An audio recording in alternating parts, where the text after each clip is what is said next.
Vraiment à l'endroit du peuple sénégalais.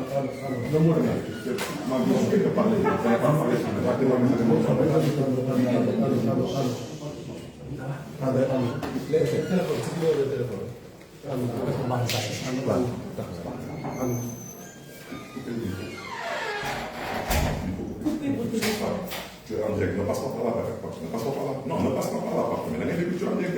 C'est quoi l'histoire?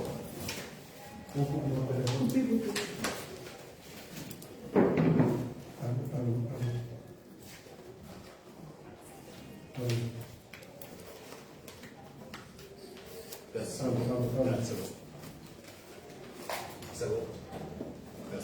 Merci.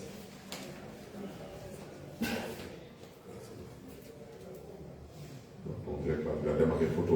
Allô, c'est bon. Je me suis vu moi-même en direct. Allô. Coupé le micro. Je vous entends tout de même. Il est professionnel. C'est bon, il teste le micro, c'est normal. Mais non, c'est pas couper le micro, laissez déjà les gens rentrer. Ok? Tu n'as pas testé le micro, il marche pas.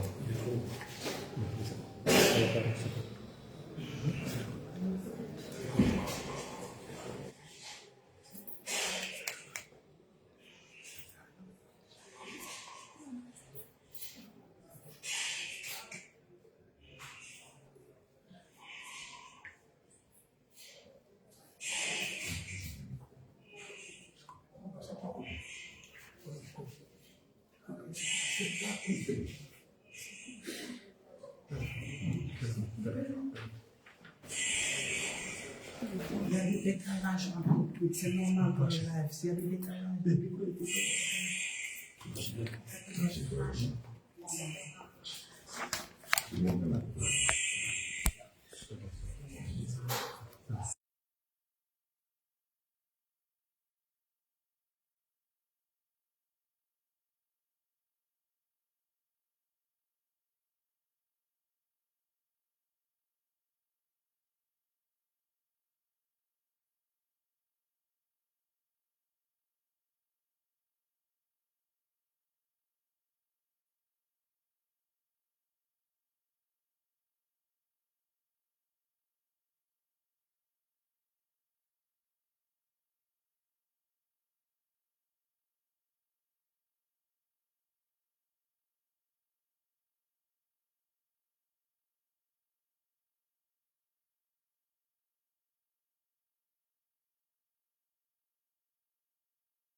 J'allume le micro. Régie. Regarde. C'est 5 minutes. C'est 5 minutes. Je vais me concentrer. C'est 5 minutes.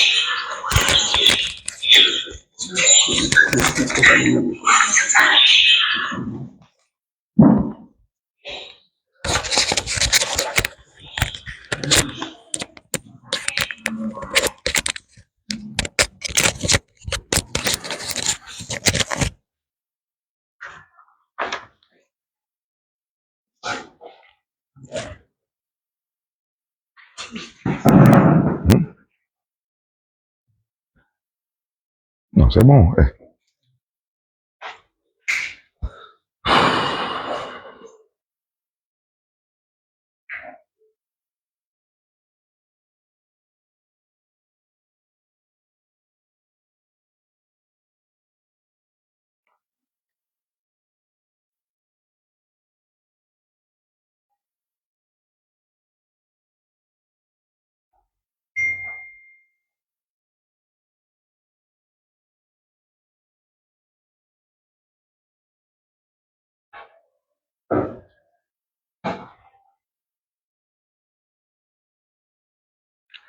asalaamaaleykum mbokki Sénégal ginnaaw bu ñu sante yàlla di masawu askanu Sénégal di jaale askanu Sénégal ci tiis bu ñu yàlla natto depuis quelques jours mbokk yi lii laa gisoon ma waxoon ko te maa ngi am mettit lool parce que lu ma doon ñaan yàlla musal ko askanu Sénégal mel ni moom la ñuy dund tey nii wax ji nu ko tubaab yi di waxee l'heure est grave te le génie du peuple sénégalais daanaka yàgg nañ dund ay situation yu metti wante yàlla yàggal nañu suturaal ba ñu génn ci te dama ci am yaakaar incha allah que bii tamit dinañ ci génn incha allah moo tax mbokk yi duma sori ci wax ji kàddu yi lu ko waral bugguma commenter lu tubaab di wooye parodie de justice parce que askanu Sénégal amul kenn ku ci am xel ñaar ci justice su Sénégal tey lu muy exécuter ci ay commandes politiques ak tamit lii di responsabilité justice du Sénégal tey ci mettit cu askanu Sénégal di dund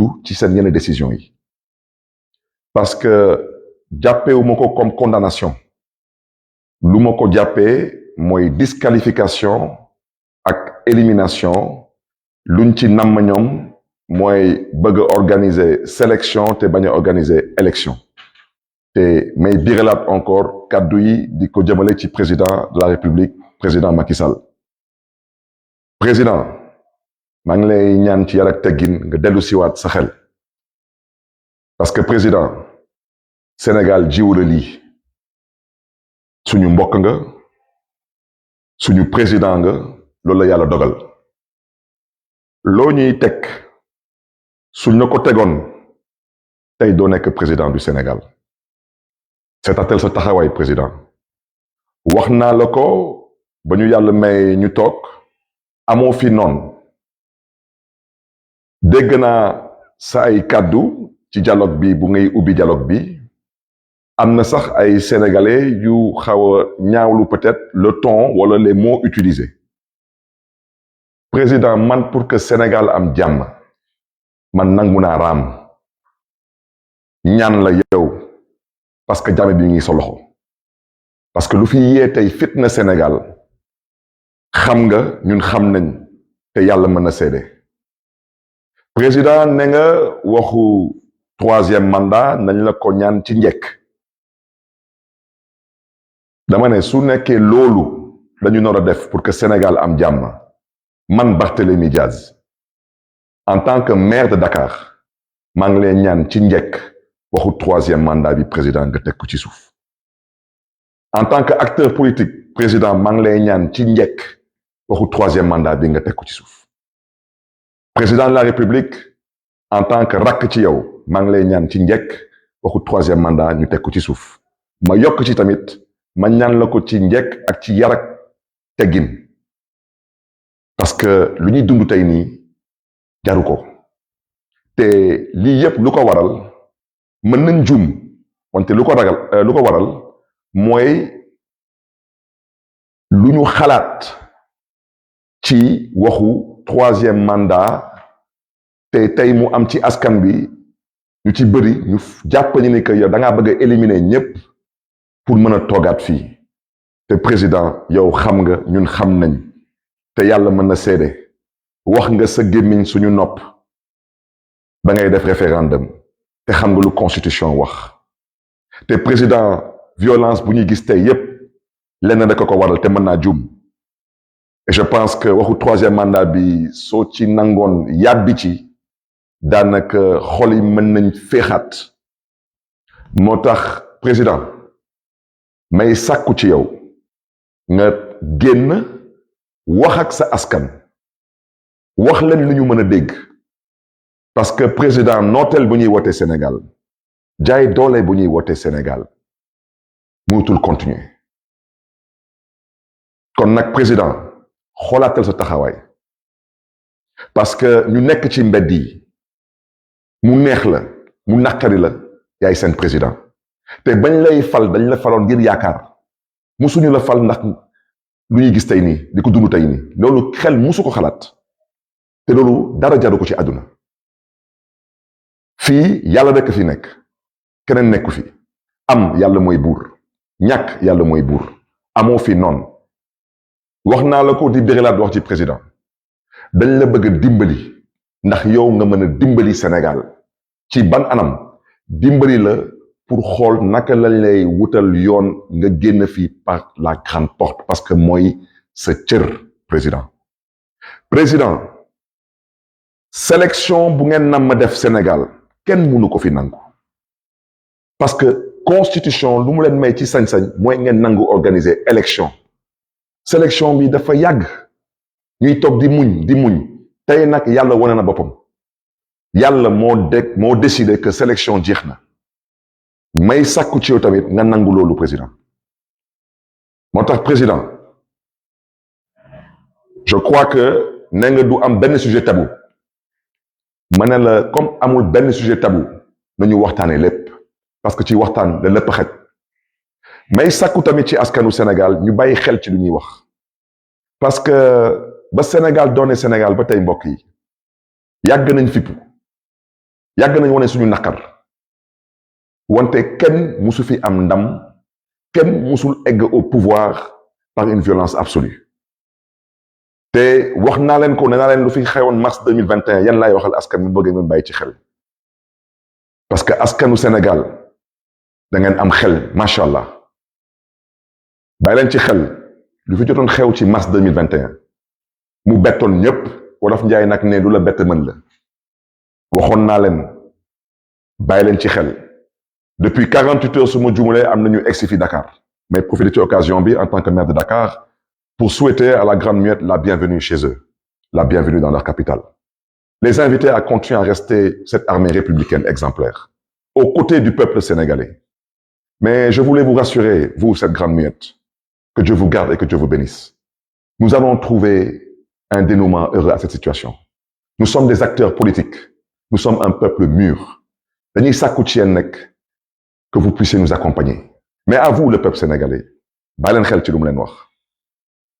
Si on ne s'entend pas, que personne vienne dire que gisee ko woon noonu wala dégg ko woon noonu kon nag maa ngi sàkku tamit ci tous les acteurs politiques de tous bords y compris suma mbokk yu nekk biir opposition ñu seq ak ñoom suñu Yewwi Askan Wi ak suñu F24 dama leen di ñaan ci yar ak teggin xoolaat leen seen taxawaay vous êtes des responsables et vous avez une responsabilité à assumer dans ce pays te xam ngeen ko du ngeen ay xaleel te bu leen fooye seen xel munu leen ne da ngeen bëgg a jiite réew mi toll fu mu toll tey nii ngeen ne du ngeen waxtaan loolu mënul nekk su ma baat ci kaw nag su ngeen ko defulee ëllëg lu fi munti am bu leen taxawaat ci kanamu askanu Sénégal ngeen ne da ngeen bëgg a jiite Sénégal déet bugg leen jiite Sénégal dama ne lu kilifa diine yépp sant xam ngeen ko au passage ñu ngi nuyu tous les chefs religieux de ce pays toute religion confondue ñu ngi leen di nuyu di leen di ziar di leen di jox seen wàccuwaay te may biiralaat wax ci nee naa kilifa diine wàccoo nañu ak askanu Sénégal fu ñu naroon wax nañ fa ñu naroon waxal wax nañ ak ñoom lu ci des mooy que les acteurs fassent preuve de tenue et de retenue mbokk yi am na ñu bëri ñu jàpp ni que président dina def 3e mandat man mën naa juum wante man gëm naa ni que 3e mandat du am Sénégal mais nañ ko teg ci yoon nañu waxtaan te bàyyi nekk fii di jéem a xokkalante suñu biir wala tubaab di wooye se faire peur jouer à se faire peur loolu amul solo amul benn solo parce que xam nañ kañ lañuy commencer mais xamuñu kañ lay jeex ak naka lay jeexee kon nag mbokk yi lu tax may wax lu may wax nii dañu nar a am élection présidentielle février 2024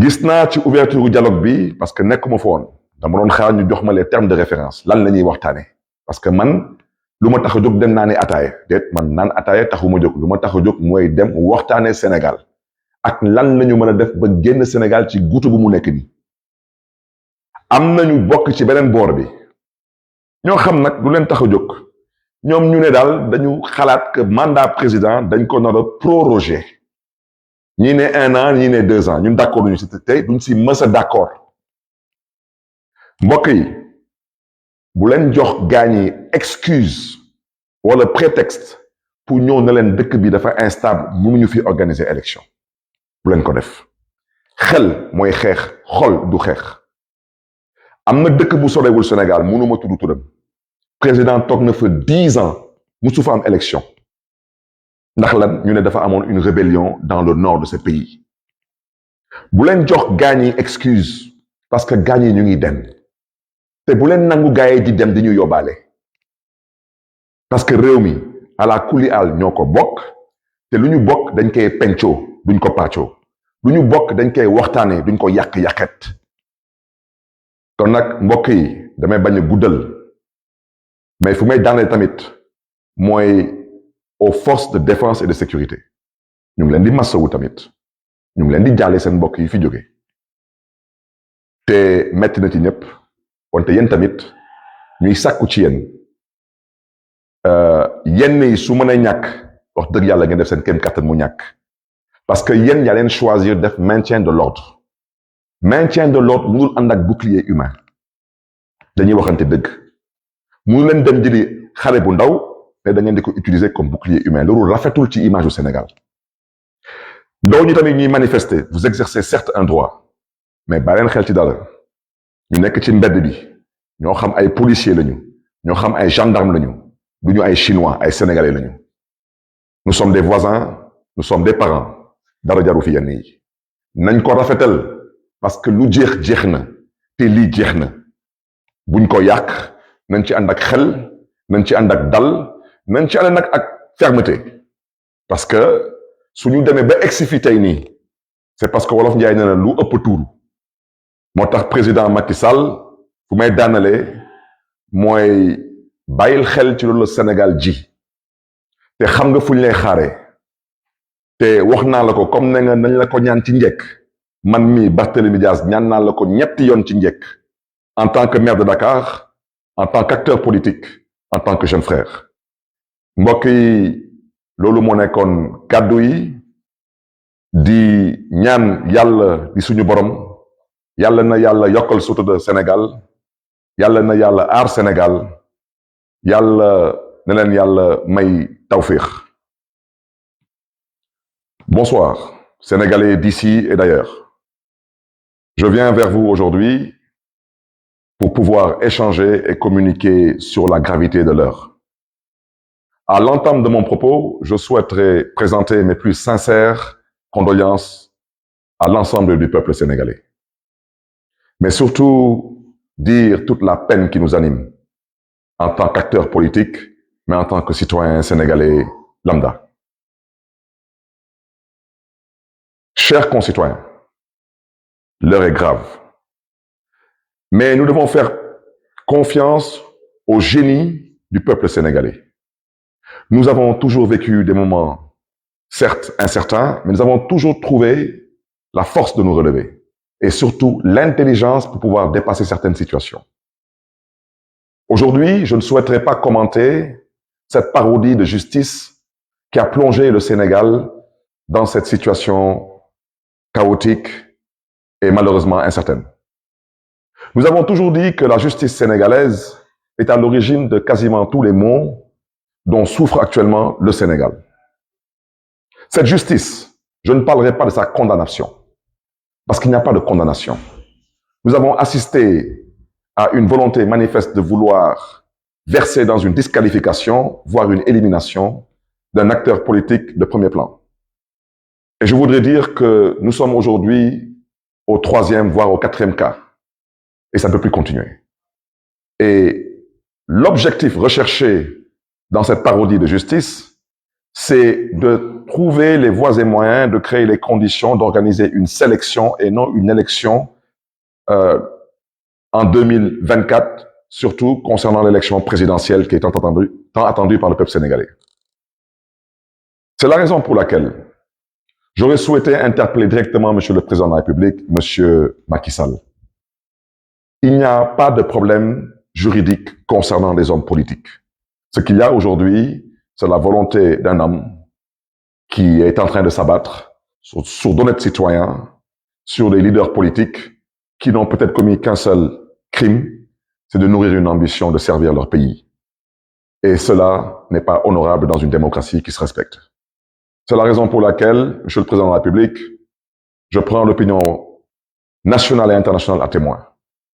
Vous avez, lors de l'ouverture du dialogue national, vous avez, concernant la question du 3e mandat, vous avez dit que on n'a qu'à vous le demander en tout respect et en toute courtoisie. Et qu'il n'est pas question que vous acceptiez que certains vous le demandent par la force. Monsieur le Président de la République, pour la paix au Sénégal, nous sommes prêts, nous, à nous mettre à genoux. Parce que vous avez la clé aujourd'hui entre vos mains de la sortie de crise de ce pays et personne d'autre. C'est vous, Monsieur Macky Sall, vous, Président de la République.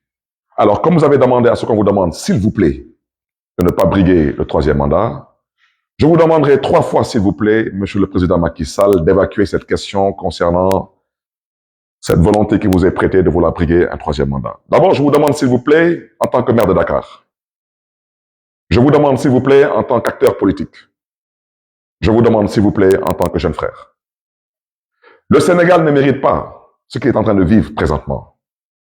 Le Sénégal ne mérite pas aujourd'hui de vivre cette souffrance qui nous est imposée au nom de la bêtise politique, et excusez-moi de cette expression. 2 jours de manifestation, 15 morts. Injustifiable et inacceptable. Nous avons été, nous sommes et nous comptons rester ce modèle de démocratie sur le continent africain et à travers le monde. Et Monsieur le Président Macky Sall, vous avez la responsabilité historique d'accompagner le Sénégal à continuer à rester debout, droit dans ses bottes. Parce que le peuple sénégalais, en votant pour vous, n'a pas voté pour être massacré, n'a pas voté pour être humilié. Le peuple sénégalais a voté pour vous en espérant pouvoir compter sur vous pour conduire le Sénégal vers un développement durable et viable. C'est la raison pour laquelle, Monsieur le Président de la République, je vous interpelle directement. Je vous invite à prendre vos responsabilités et à vous adresser au peuple sénégalais. Rassurez le peuple sénégalais. Prenez l'engagement de respecter vous-même vos propres engagements envers le peuple sénégalais, surtout lors du référendum que vous avez eu à organiser en revisant la Constitution du Sénégal, qui, vous l'avez déjà dit, et vous l'avez répété aussi bien au niveau national qu'à l'international, ne vous permet pas de prétendre briguer un 3e mandat. Parce que cette question, Monsieur le Président de la République, de votre volonté qui vous est prêtée, de vouloir briguer un 3e mandat, est à l'origine de tout ce qui se passe actuellement. Monsieur le Président de la République, vous n'avez pas le droit d'éliminer des adversaires politiques. C'est ça la vérité. Parce que si le président Abdoulaye Wade, au passage à qui je rends un vibrant hommage, avez décidé d'en faire de même, je ne pense pas qu'aujourd'hui vous serez président de la République du Sénégal. C'est la raison pour laquelle je vous invite respectueusement, je vous invite une fois de plus à revenir à la raison, monsieur le chef de l'État. Regardez ces enfants, regardez ces pères et ces mères de famille qui souffrent, regardez ce pays aujourd'hui qui est à genoux. Je vous invite à vous ressaisir. Je vous invite à prendre cette main qu'on vous a tendue. Faites-le pour l'intérêt de ce pays qui vous a vu naître et grandir. Mais faites-le surtout pour l'intérêt de ce pays qui vous a donné tous les honneurs. Vous avez été dans ce pays ministre d'État, président de l'Assemblée nationale du Sénégal, premier ministre et chef de l'État. Ce pays ne vous doit plus rien du tout, monsieur le chef de l'État. À ce peuple sénégalais, ce peuple vaillant, je vous réitère mes condoléances. Nous avons tous mal. Mais sachez une chose, c'est que les épreuves de la vie sont faites pour renforcer les hommes et les peuples. Vous avez rendez-vous avec votre destin. Ne bousillez pas tout. Dans quelques mois, vous allez être un pays pétrolier et gazier. Beaucoup de choses changeront dans ce pays. Ne marchez pas vers le mur, ce n'est pas votre devoir. Faites preuve de tenue et de retenue, mais dans la fermeté et dans la dignité. Mais retenez ce que je vous dis. La politique, c'est comme ça là. Et c'est comme cela, malheureusement, dans la plupart des républiques bananières. Lors de l'ouverture de ce dialogue, certaines personnes, pour ne pas dire certains acteurs de certains bords, ont agité leur volonté de voir éventuellement l'actuel président proroger son mandat d'1 an ou de 2 ans. Je vous invite à ne pas leur donner cette possibilité. Je le répète que dans un pays pas loin du Sénégal, on a vu récemment un président rester au pouvoir pendant plus de 10 ans sans organiser aucune élection, au prétexte qu'il y avait une rébellion dans le nord de son pays. Dans ces conditions, ne donnez pas à certains acteurs politiques le prétexte ou l'excuse de rester encore au pouvoir, sachant qu'ils n'ont pas droit à un 3e mandat. Faisons preuve d'intelligence, faisons preuve de responsabilité, faisons preuve de citoyenneté dans la dignité et la fermeté, mais n'insultons pas l'avenir. Je vous l'avais dit, si nous n'arrivons pas à nous entendre, il y a un acteur qui rentrera en jeu. Et depuis 48 heures, cet acteur est en ville. Vous me permettrez de saluer l'armée sénégalaise, de leur souhaiter la bienvenue dans leur capitale et de prier pour eux, que Dieu les garde, que Dieu les bénisse. Je souhaiterais, à l'endroit de cette grande muette, vous dire que vous avez toujours été la fierté de ce pays, la fierté du continent. Je vous invite à rester à la place qui est la vôtre. Je vous invite à nous faire confiance et je vous invite au besoin à nous accompagner à trouver des solutions de sortie de crise. Mais je vous invite surtout à rester aux côtés du peuple sénégalais. Mais je vous invite, vous, peuple sénégalais, sachez que chacun doit rester à sa place et ce pays doit continuer à être dirigé par la grâce de Dieu, par des civils.